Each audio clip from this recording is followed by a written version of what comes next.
أعوذ بالله من الشيطان الرجيم. بسم الله الرحمن الرحيم.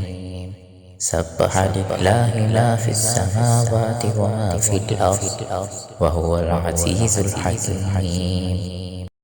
هو الذي أخرج الذين كفروا من أهل الكتاب من ديارهم لأول الحشر ما ظننتم أن يخرجوا وظنوا أنهم مانعتهم حصونهم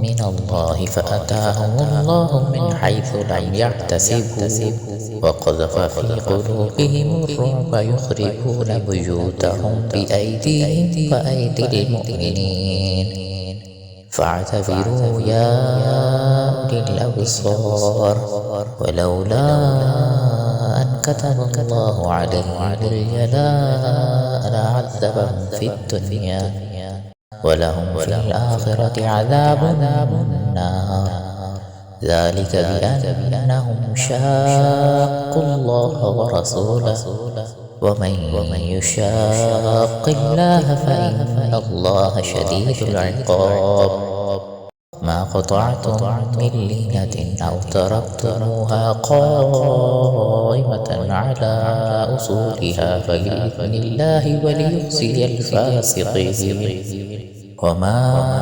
أفاء الله على رسوله منهم فما أوجفتم عليه من خيل ولا ركاب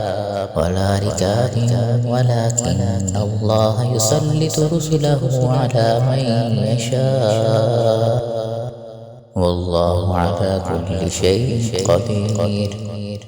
ما أفاء الله على رسوله من أهل القرى فلله وللرسول ولذي القربى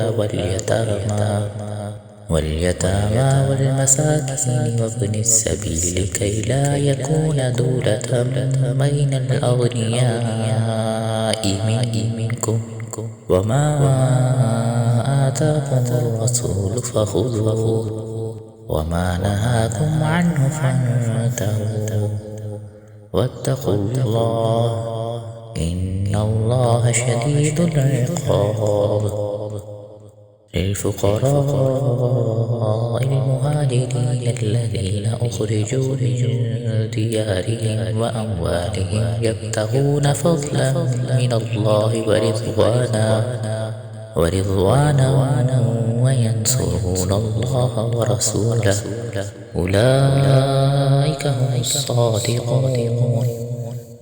والذين تبوأوا الدار والإيمان من قبلهم يحبون من هاجر إليهم ولا يجدون في صدورهم حاجة مما أوتوا ويؤثرون على أنفسهم ولو كان بهم خصاصة ومن يوق شح نفسه فأولئك هم المفلحون. والذين جاءوا من بعدهم يقولون ربنا اغفر لنا ولإخواننا الذين سبقونا بالإيمان ولا تجعل في قلوبنا غلا للذين آمنوا ربنا إنك رؤوف رحيم.